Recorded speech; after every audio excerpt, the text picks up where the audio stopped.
Goedemorgen iedereen. We gaan weer de update geven van de week van de epidemiologische situatie. De piek van de besmettingen van de vijfde golf ligt achter ons. Het totaal aantal besmettingen is met 20% gezakt, maar de vijfde golf is daarmee nog niet gaan liggen.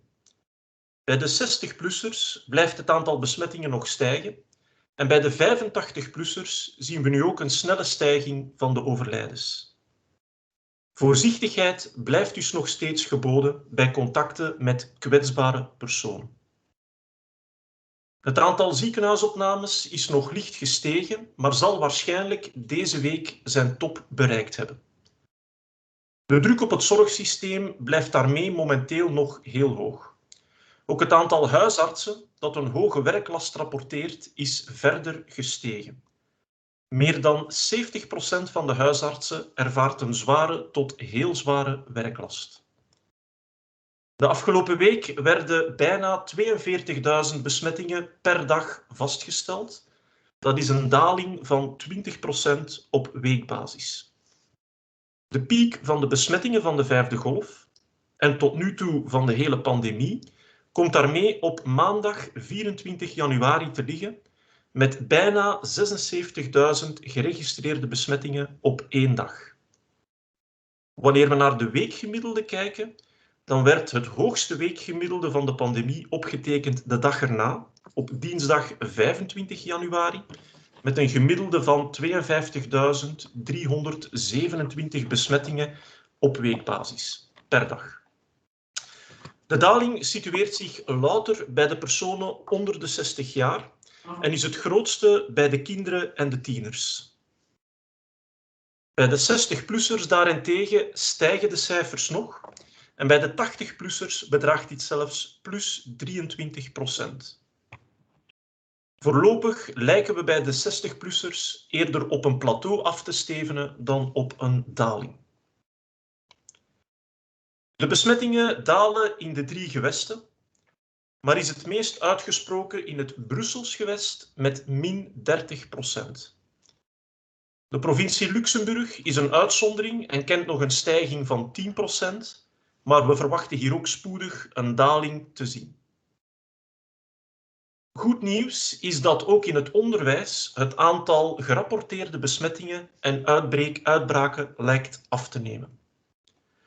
Het aantal uitbraken op de werkplaats daarentegen is wel nog fel gestegen, van 194 naar 426 uitbraken. We willen daarom nog even oproepen tot voorzichtigheid op de werkvloer en tot thuiswerk daar waar dat mogelijk is. Omicron vertegenwoordigt 99% van de besmettingen en Delta 1%. Het relatieve aandeel van de Omicron-subvariant BA2 neemt toe tot 6%. De ziekenhuisopnames blijven voorlopig nog lichtjes stijgen met 5%. De voorbije week werden gemiddeld 365 patiënten per dag opgenomen omwille van COVID. Voorlopig werd het hoogste aantal opnames opgetekend op 1 februari met 422 opnames op één dag. De totale ziekenhuisbezetting blijft momenteel nog verder aangroeien. Momenteel liggen er 4.239 patiënten met COVID in de Belgische ziekenhuizen. En dat zijn er 15% meer dan vorige week. Deze toename is wel minder uitgesproken dan de voorbije dagen. De Omicron-golf leidt nu ook tot een stijging van het aantal patiënten op intensieve zorgen. Momenteel worden er 431 patiënten behandeld op intensieve zorgen en dat is een stijging van 20% op weekbasis. Het aantal nieuwe opnames op intensive care is eigenlijk beginnen stijgen sinds begin januari, van 20 opnames per dag naar 45 opnames per dag momenteel. Deze stijging werd een tijd lang gecompenseerd door een grotere uitstroom van patiënten die nog tijdens de vierde golf werden opgenomen. De voorbije week is deze balans echter gekeerd met een grotere instroom dan uitstroom op intensive care. We verwachten weliswaar dat in de loop van februari de bezetting op intensive care weer geleidelijk zal afnemen. Het aantal overlijdens is de voorbije week jammer genoeg verder toegenomen met 35%. Gemiddeld waren er 33 overlijdens per dag. En deze toename situeert zich voornamelijk bij de 85-plussers en dit zowel binnen als buiten de woonzorgcentra. En u kan deze stijging bij de 85-plussers mooi geïllustreerd zien op deze grafiek op de paarse lijn die nu vrij steil naar boven gaat. In de woonzorgcentra zijn de besmettingen gestegen met 30%. 1 op 5 van de woonzorgcentra meldt een grote uitbraak van 10 of meer gevallen. Verleden week waren dat er 15%.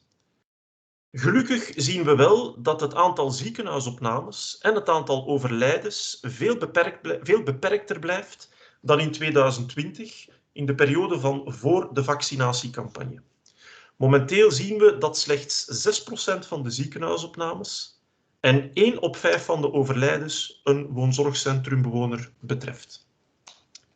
Dank u voor uw aandacht. En dan gaan we verder in het Frans. Je vais continuer en français. Donc, bonjour, chers journalistes. Je vais vous donner un résumé de la situation épidémiologique de la semaine passée. Le pic des contaminations de la 5e vague est derrière nous. Le nombre total de contaminations a diminué de 20%, mais la 5e vague n'est pas pour autant terminée. Chez les plus de 60 ans, le nombre d'infections continue encore à augmenter et chez les plus de 85 ans, nous observons une hausse rapide des décès. Il convient donc de rester prudent lors de nos contacts avec des personnes fragiles.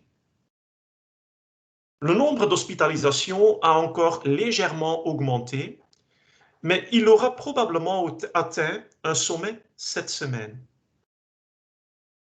La pression sur le système des soins de santé reste donc élevée. Le nombre de généralistes qui rapportent avoir une charge de travail importante a également continué à augmenter. Plus de 70% déclarent avoir une charge de travail forte à très forte. La semaine dernière, presque 42 000 infections ont été constatées par jour. C'est une baisse de 20% sur une base hebdomadaire. Le pic des infections de la 5e vague et jusqu'à présent de la pandémie se situe ainsi le lundi 24 janvier, avec presque 76 000 infections enregistrées en une journée. Le pic de la moyenne hebdomadaire rapporté par jour, le pic de la moyenne hebdomadaire est rapporté le jour après, le mardi 25 janvier, avec une moyenne de 52 327 infections sur une base hebdomadaire. La baisse est exclusivement observée chez les personnes de moins de 60 ans et est la plus importante chez les enfants et les adolescents. Chez les plus de 60 ans, par contre, les chiffres augmentent encore et chez les plus de 80 ans, l'augmentation est même de 23%. Pour l'instant, nous semblons plutôt atteindre un plateau qu'une baisse en ce qui concerne les plus de 60 ans. Les contaminations diminuent dans les 3 régions, mais la baisse est la plus prononcée en région de Bruxelles-Capitale avec moins 30%. La province de Luxembourg fait exception à la règle et connaît encore une augmentation de 10%. Mais nous nous attendons également à une baisse très bientôt dans cette province. La bonne nouvelle est que dans l'enseignement aussi, le nombre d'infections et de foyers rapportés est en diminution. En revanche, le nombre de foyers épidémiques sur le lieu de travail a encore fortement augmenté, passant de 194 à 426 foyers. Nous voudrions donc vous rappeler de continuer à être prudent sur votre lieu de travail. Travaillez aussi à domicile si possible. Omicron représente 99% des infections et Delta 1%. La part relative du sous-variant BA2 d'Omicron augmente jusqu'à 6%. Les hospitalisations continuent encore légèrement à augmenter de 5%. La semaine dernière, 365 patients en moyenne par jour ont été hospitalisés en raison du Covid. Pour l'instant, c'est le 1er février qui a vu le plus grand nombre d'hospitalisations, avec 422 sur une seule journée. L'occupation totale des hôpitaux continue également d'augmenter. Actuellement, 4 239 patients Covid sont hospitalisés en Belgique, soit 15% de plus que la semaine dernière. Cette augmentation est toutefois moins prononcée que ces derniers jours. La vague Omicron entraîne aussi une augmentation du nombre de patients aux soins intensifs. Actuellement, 431 patients sont traités aux soins intensifs. C'est une augmentation de 20% sur une base hebdomadaire. Le nombre de nouvelles admissions aux soins intensifs a commencé à augmenter début janvier en passant de 20 à 45 admissions par jour. Cette augmentation a été compensée pendant un moment par un flux plus important de patients sortants qui avaient été hospitalisés encore pendant la 4e vague. La semaine dernière, cet équilibre s'est toutefois rompu. Mais nous nous attendons à ce que l'occupation des soins intensifs recommence à diminuer un peu à la fois dans le courant du mois de février. La semaine dernière, le nombre de décès a malheureusement augmenté de 35%. En moyenne, 33 décès ont été rapportés par jour. Cette augmentation est surtout observée chez les plus de 85 ans, tant dans les maisons de repos qu'en dehors. Dans les maisons de repos et de soins, les infections ont augmenté de 30%. Une maison de repos sur 5 signale un grand foyer épidémique de 10 cas ou plus. La semaine dernière, c'était 15%. Heureusement, le nombre d'hospitalisations et de décès reste beaucoup plus limité qu'en 2020, la période précédant la campagne de vaccination. 6% des hospitalisations et un décès sur 5 concernent actuellement un résident de maison de repos. Merci de votre attention. Goed, dankjewel Stefan Gucht. Dan geef ik nu het woord aan mevrouw Mooijkens. Goedemorgen iedereen. Zoals we net van Steven van Gucht vernamen, is het aantal besmettingen nog steeds heel hoog. En in die context wilde ik graag nog eens de aandacht vestigen op een paar instrumenten, een paar tools die maken dat je als burger snel kan geholpen worden bij milde symptomen of na een hoog risicocontact. Een bijkomend maar belangrijk voordeel is ook dat ze het werk van de huisartsen en de callcenters die instaan voor de contactopvolging aanzienlijk kunnen verlichten. Want ook zij staan onder druk, ook Steven van Gucht vermeldde het daarnet. En deze mensen worden momenteel immers volledig in beslag genomen door de Omicron-variant. Als je symptomen hebt, bijvoorbeeld een verkoudheid, koorts, spierpijn, erge hoofdpijn, en dergelijke meer, dan kan je via de website mijngezondheid.belgië.be te weten komen wat je exact moet doen, zonder dat je een afspraak met je huisarts moet maken of een callcenter moet bellen.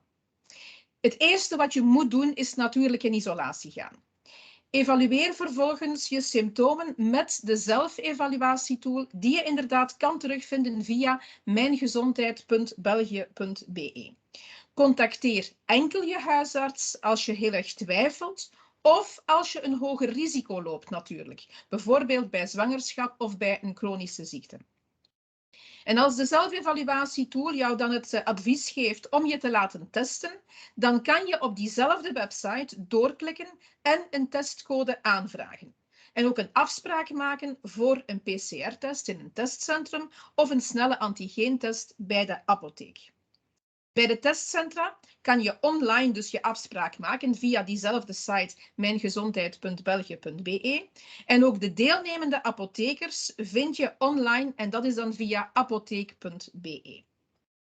Als je testresultaat positief is, ja, dan ga je natuurlijk in isolatie en je kan dan via mijngezondheid.belgië.be, via de Citizen Form, zoals wij dat noemen, je hoogrisicocontacten ook doorgeven. Je hoeft dus ook daarvoor niet zelf te bellen naar een callcenter en ook niet te wachten tot het callcenter jou contacteert. Je kan jouw hoogrisicocontacten doorgeven via die Citizen Form en ze zullen dan automatisch ofwel een sms ofwel een mail ontvangen en verwittigd worden en alle nodige informatie van ons ontvangen. Het is natuurlijk ook mogelijk dat je geen symptomen hebt, maar dat je wel een hoog risicocontact had met een besmette persoon. Dat betekent eigenlijk dat je recent gedurende minstens 15 minuten op minder dan 1,5 meter in contact was met die besmette persoon. Van dit hoogrisicocontact kan je dus verwittigd worden door een callcenter, via de telefoon, via sms of via mail. Zij zullen je echter alleen contacteren als die besmette persoon jou als een hoogrisicocontact heeft doorgegeven. Als dat dus niet gebeurd is, bijvoorbeeld omdat de persoon jou ook gewoon niet kent, denk maar aan op restaurant, dan word je niet verwittigd. En daarom is de Corona Alert app, die je kan downloaden op je gsm, nog steeds heel handig. Deze verwittigt jou als je een hoogrisicocontact had, louter op basis van de locatie van je gsm, ook als de besmette persoon jou niet heeft kunnen doorgeven als een hoogrisicocontact. En via diezelfde Corona Alert app kan je ook de resultaten van jouw eigen testen ontvangen. We schatten dat er momenteel 1,2 miljoen personen de Corona Alert app effectief actief gebruikt. De downloads zijn veel meer, maar als je een inschatting moet maken, dus van de actieve gebruikers, schatten we die op 1,2 miljoen. En dat komt overeen met 10 à 12% van de bevolking, maar in bepaalde groepen, en ik denk dan bijvoorbeeld aan de studenten van de KU Leuven, ligt dat aandeel aanzienlijk hoger, wat lokaal een grote impact kan hebben. Een studie heeft trouwens aangetoond dat de gebruikers de Corona Alert app, zeker tijdens de verschillende golven die we gekend hebben, echt wel erg appreciëren. Vorige maand bijvoorbeeld heeft de app bijna 155.000 testresultaten aan zijn gebruikers doorgegeven, waarvan toch bijna 60% positief was. En 1 op de 3 van deze positief getesten heeft er dan vervolgens voor gekozen om via de app ook de contacten te gaan verwittigen.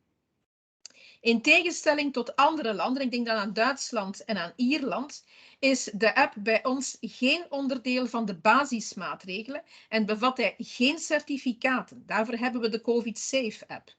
En dat komt natuurlijk omdat we de privacymaatregelen daar zeer hoog hebben ingesteld. Bij de COVID Safe app, bij de certificaten, heb je natuurlijk een authentificatie nodig. Moeten we weten over wie het gaat. Bij Corona Alert app is dat niet het geval. Naast de zelfevaluatietool bij symptomen, de mogelijkheid om je hoogrisicocontacten door te geven via de Citizen Form en naast de Corona Alert app, kan je nu ook na een positieve zelftest een testcode aanvragen, zonder dat je daarvoor een callcenter moet opbellen. Zoals jullie weten moet een positieve zelftest steeds worden bevestigd door een PCR of een antigeentest. En de code die je daarvoor nodig hebt, kan je dus nu ook online verkrijgen, ook weer via diezelfde website, mijngezondheid.belgië.be, die echt wel de basis is waar alle instrumenten terug te vinden zijn. Al deze tools dragen bij tot de veiligheid van jezelf en je omgeving en zorgen ervoor dat je eigenlijk snel wordt geholpen. En tegelijkertijd dragen ze er natuurlijk ook toe bij dat huisartsen en contactcentra minder zwaar worden belast. Bij deze dus een warme oproep om ze te gebruiken. Dank u wel. Moi aussi, je vais continuer directement en français. Donc, à mon tour, bonjour à vous toutes et tous. Et comme nous venons de l'apprendre de Steven van Gucht, le nombre de contaminations reste élevé. Et dans ce contexte, je voudrais attirer l'attention sur plusieurs outils qui permettent aux citoyens d'être aidés rapidement en cas de symptômes. Symptômes légers ou après un contact de risque, de haut risque. Un avantage supplémentaire, mais important quand même, est que ces outils peuvent alléger considérablement la charge de travail des médecins généralistes et des centres d'appel chargés du suivi des contacts. En effet, tous sont actuellement mobilisés entièrement par le variant Omicron. Si vous présentez des symptômes tels qu'un rhume, de la fièvre, des douleurs musculaires, de violents maux de tête, vous pouvez savoir exactement ce qu'il faut faire sur le site masanté.belgique.be sans devoir prendre rendez-vous avec votre médecin généraliste ou appeler un des centres d'appel. La première chose à faire consiste bien entendu à se mettre en isolement. Évaluez ensuite vos symptômes à l'aide de l'outil d'auto-évaluation via moisanté.belgique.be. Ne contactez votre médecin que si vous avez un doute sérieux ou si vous courez un risque plus élevé, par exemple en cas de grossesse ou de maladie chronique. Si l'outil d'auto-évaluation vous conseille de vous faire tester, vous pouvez cliquer sur le même site web pour demander un code de test et prendre rendez-vous pour un test PCR dans un centre de prélèvement ou un test antigénique rapide dans une pharmacie. Vous pouvez donc également prendre rendez-vous en ligne dans les centres de prélèvement sur le même site et vous pouvez également trouver les pharmaciens participants en ligne sur pharmacie.be. Si le résultat de votre test est positif, bien sûr, vous vous mettez directement en isolement. Vous pouvez transmettre vos contacts à risque via le même site web masanté.belgique.be par ce qu'on appelle le Citizen Form. Vous n'avez donc pas besoin d'appeler un centre d'appel ni d'attendre qu'il vous contacte. Vos contacts à haut risque seront alors automatiquement avertis par SMS ou par email et recevront toutes les informations nécessaires. Il est également possible que vous n'ayez aucun symptôme, mais que vous ayez eu un contact à haut risque avec une personne contaminée. Cela signifie que vous avez été récemment en contact avec une personne contaminée pendant au moins 15 minutes à une distance inférieure à 1,5 m. Vous pouvez être informé de ce contact à haut risque par un centre d'appel, par SMS, par téléphone ou par courrier. Cependant, vous ne serez contacté que si la personne contaminée vous a signalé comme contact à haut risque. Mais si ce n'est pas le cas, par exemple parce que la personne ne vous connaît pas, n'oublions pas l'ORECA, les marchés, etc., le transport public, alors vous ne serez pas informé. Et c'est pourquoi l'application CoronaAlert que vous pouvez télécharger sur votre GSM est encore très pratique. Elle vous avertit si vous avez eu un contact à haut risque en se basant uniquement sur la localisation de votre GSM, même si la personne contaminée ne vous a pas signalé. Et vous recevrez également les résultats de vos tests via cette même application CoronaAlert. Nous estimons qu'il y a actuellement 1 200 000 personnes qui utilisent activement l'application Corona Alert, ce qui correspond à 10 à 12% de la population. Mais dans certains groupes, comme par exemple les étudiants de l'université de Louvain, cette proportion est considérablement plus élevée, ce qui peut avoir un impact important au niveau local. Une étude a montré que les utilisateurs apprécient vraiment l'application Corona Alert, surtout pendant les vagues qu'on a connues. Le mois dernier, l'application a fourni près de 150 000 résultats de tests à ses utilisateurs. Et parmi ceux-ci, près de 60% étaient positifs.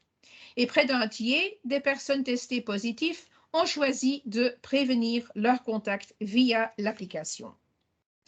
Contrairement à d'autres pays comme l'Allemagne et l'Irlande, l'application ne fait pas partie des mesures de base et ne contient aucun certificat. Et pour ces raisons de confidentialité, cette application distincte, l'application COVID Safe App, a été développée à cet effet, comme vous le savez tous. Outre l'outil d'auto-évaluation en cas de symptômes, la possibilité de transmettre vos contacts à risque et l'application Corona Alert, vous pouvez désormais demander un code de test après un autotest positif, sans avoir à appeler à nouveau un centre d'appel. Et comme vous le savez, un autotest positif doit toujours être confirmé par un test PCR ou un test rapide. Le code dont vous avez besoin à cet effet peut désormais être également obtenu en ligne, toujours via masanté.belgique.be. Tous ces outils, ils contribuent à votre sécurité et à celle de votre entourage et vous assurent une aide rapide. En même temps, ils contribuent à réduire la charge des médecins généralistes et des centres de contact. Donc, la présente constitue donc une invitation chaleureuse à vous tous à les utiliser. Je vous en remercie. Oké, dankjewel mevrouw Mooijkes voor deze toelichting. Dan is het nu het moment om uw vragen te stellen. Donc s'il y a des questions, vous pouvez utiliser le chat. Et on va commencer par la première.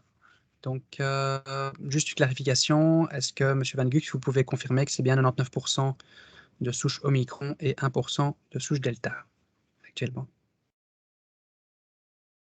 Excusez-moi, j'étais en mute. Oui, en effet, c'est correct. Et si vous voulez avoir les chiffres en plus de détails, je peux vous renvoyer vers notre rapport hebdomadaire qui explique ça aussi. La question suivante concerne une réaction aux déclarations d'aujourd'hui ou d'hier. Vu le pic passé et l'évolution de la pandémie, serait-il raisonnable au niveau sanitaire de supprimer les dernières mesures globales visant à limiter la transmission? Non, je pense que c'est trop tôt pour faire ça. Quand on regarde la pression lourde toujours dans le système hospitalier, aussi les médecins généralistes, les outbreaks sur le lieu de travail, les écoles, donc la pression du virus est tellement haute à ce moment que si on abandonne toutes les mesures maintenant, je pense que ça va créer encore une pression supplémentaire qu'il faut absolument éviter. Donc c'est mieux de suivre un trajet graduel, à mon avis, suivre le coronabaromètre qui donne un bon cadre, je pense, un cadre assez raisonnable. Et c'est possible qu'au cours du mois de février, on peut atteindre la zone orange du baromètre. Et ça veut dire qu'on va assouplir plein de mesures, mais pas un abandonnement complet. Il faut aussi être très prudent avec ce qu'on entend de certains autres pays. Par exemple, en Scandinavie, j'ai eu une réunion hier ou avant-hier avec mes collègues scandinaves qui expliquent très bien qu'il y a toujours beaucoup de recommandations vis-à-vis la population. Un pays comme le Danemark teste 3 fois plus d'inhabitants qu'en Belgique. Ils testent énormément. Si on teste positif, il faut rester à la maison. Un contact à haut risque dans la famille au Danemark, c'est fort recommandé de se faire tester un jour 3. Donc, c'est pas qu'ils font rien, ils essayent quand même toujours de contrôler à un certain niveau le virus. Mais la situation est très différente. Au Danemark, il y a moins que 40 personnes en soins intensifs, moins que 40. Chez nous, c'est 10 fois plus élevé. Donc, on est toujours dans une autre phase, je pense. Mais je suis quand même assez optimiste que dans les semaines qui vont suivre, ça va s'améliorer et on pourra assouplir suivant le baromètre. OK, des questions maintenant sur le testing. Il y a différents experts qui disent que le testing n'a plus vraiment d'intérêt pour limiter les contaminations. Est-ce qu'ils ont tort? Et pourquoi continuer à tester? Quelles sont les raisons, les justifications sanitaires pour continuer à tester? Ben, une raison importante, c'est déjà quand même d'essayer de protéger les plus vulnérables. Ce qu'on voit maintenant, que 1 sur 5 de maisons de repos est confronté avec un outbreak. On voit que le nombre de décès augmente, avec 33% ou 35% même. Et si on ne se teste pas, bien sûr, on ne sait pas si on est porteur du virus et on peut le transmettre aussi à des gens fragiles. Donc simplement le fait de le savoir de soi-même qu'on est infecté, c'est quelque chose de très important parce qu'on va s'isoler, on va changer son comportement et à mon avis, ça peut toujours avoir un impact. C'est vrai que dans une évolution dans le futur, il faut voir si ce système est durable, est en long terme. À ce moment, dans la phase actuelle, je pense qu'il y a toujours un sens de le faire. On peut diminuer la transmission globale. C'est partiel, tout à fait, parce que quand on regarde un peu, disons, le background prevalence du virus, c'est si on teste des personnes dans la rue, un peu at random, hein, ben, probablement 10 à 15% testeront positif. Ce ne sont pas tous des infections récentes, bien sûr, parce que c'est avec une PCR, donc parfois ce sont des infections d'il y a quelques semaines. Mais en effet, le virus est partout. Mais simplement en savoir qu'on est infecté, oui ou non, on va changer son comportement et ça peut faire la différence pour quelqu'un très fragile, vulnérable. Donc, à mon avis, il y a toujours un intérêt à ce moment. Dans le futur, je pense qu'il faut de plus en plus cibler ça pour la protection des lieux plus vulnérables, hein, les maisons de repos, des institutions et tout. Mais ça, c'est, disons, en moyen-long terme. Si je Il y a une peux, question pour Mme je veux Moykens. bien y ajouter quelque chose parce que n'oublions pas qu'on a aussi basé la stratégie de quarantaine sur le fait exactement que les gens seront testés. Donc, vous pouvez quitter la quarantaine ou vous ne devez même pas passer en quarantaine quand on a eu un contact à haut risque. Si vous faites des autotests, si vous les utilisez, vous pouvez quitter la quarantaine plus vite. Si vous êtes vacciné ou vous avez eu le booster, vous ne devez pas passer en quarantaine. Mais bien sûr, si vous avez des symptômes, on tient compte du fait que vous prenez votre responsabilité et vous utilisez les tests. Donc, c'est ça aussi quand même la raison pour laquelle je joins complètement, bien sûr, Steven Van Gucht de dire oui, oui, il faut quand même continuer à vous faire tester. Yep. Je peux ajouter que les experts travaillent sur ça. Et quelle est la stratégie future? Comment va-t-on organiser ça dans la future après la vague Omicron? Mais maintenant, on est toujours dans le milieu de la vague Omicron. Je pense que c'est trop tôt de vraiment changer la stratégie. Mais tout à fait, il faut voir dans la future quelle est la stratégie la plus efficace et durable aussi. Il faut penser à la durabilité aussi. Okay. Il y a encore une petite question, je pense, Mme Moykens, sur les chiffres d'utilisation des outils de contact tracing. Il semble que la population a du mal à être au courant, à se les approprier. C'est exactement pourquoi je suis ici, bien sûr, parce que en effet, on voit que l'utilisation de certains outils, ça va assez bien, mais après quelques temps, ça diminue à nouveau. Le tool de auto-évaluation, par exemple, bien sûr, comme c'est anonyme, on ne sait pas exactement combien de personnes vont l'utiliser, mais on sait bien combien de personnes vont ensuite cliquer sur le site web pour avoir leur code pour se faire tester. Et là, on a eu vraiment des pics vers les 20 000 personnes par jour. Donc, actuellement, on est à environ 9 000 personnes qui l'utilisent, ce moyen-là. Mais on ne sait donc pas si c'est vraiment signe du fait qu'il y a moins de gens qui vont utiliser le système parce qu'ils ne connaissent pas ou si c'est exactement parce que tout simplement, il y a moins de personnes qui ont des symptômes. Ça, on ne sait pas, bien sûr. Mais et l'autre fait, donc le fait que quand vous avez un autotest positif, que là aussi maintenant vous pouvez utiliser le même système, on n'en a pas encore communiqué dans la presse, donc c'est exactement pourquoi on m'a demandé de vous joindre aujourd'hui et de vous en parler, en espérant que vous aussi, vous allez communiquer maintenant vers tous les citoyens que ces outils existent et qu'ils peuvent les utiliser pour quand même faciliter leur vie aussi. Oui, il y a une question sur l'évolution du nombre de décès chez les 85+. En effet, on a aussi un peu analysé ces chiffres parce qu'il y a deux explications.